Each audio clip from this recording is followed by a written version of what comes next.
Hi, my name is Dae-hee An, and I am a violinist at the Atlanta Symphony Orchestra.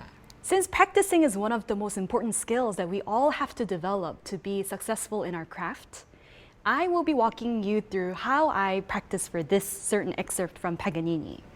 So the goal of practicing is to get better at what we are doing. So what are some things that we can practice, that we can improve after our practicing?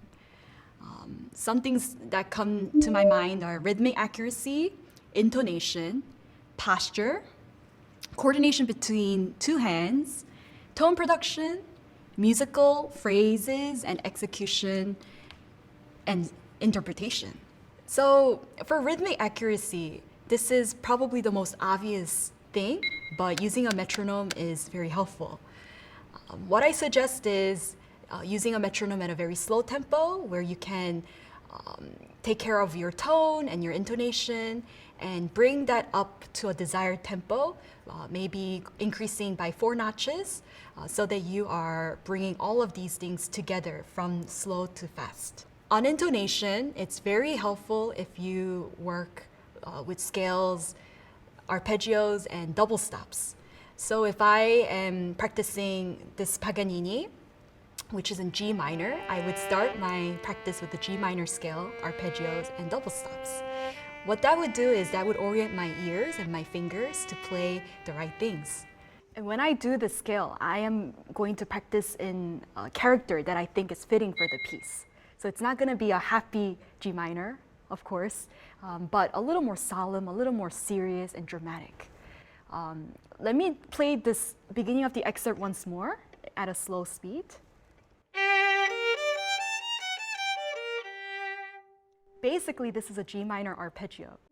And what I am going to focus on to make sure that it doesn't sound just like a G minor arpeggio, but an actual piece, is make sure that my phrase goes to an important note.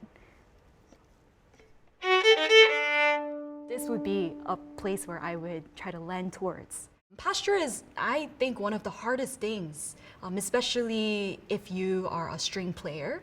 What I suggest is practicing in front of a mirror and sometimes videotaping yourself so that you can look at your own posture and see what needs to improve. To improve hand coordination, I would apply different rhythmic variations that help me prepare my fingers ahead of time and my bow ahead of time. Let me show you what I mean. Immediately, you can tell that there's a lot of string crossings, and this does not come easy. So what I do is I take different rhythmic variations, such as this.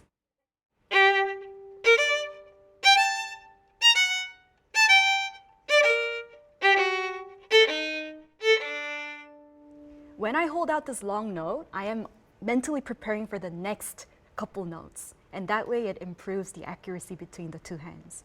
Now, the opposite rhythm is also very good.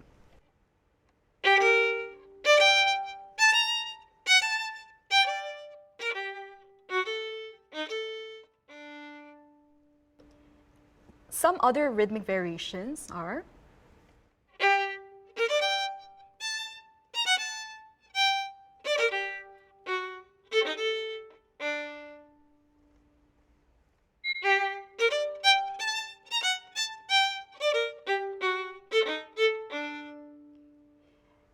what this does is that because you're making the rhythm harder than what it's written and you're working on it to improve this, when you go back to the regular rhythm, it makes it so much easier and more enjoyable to play.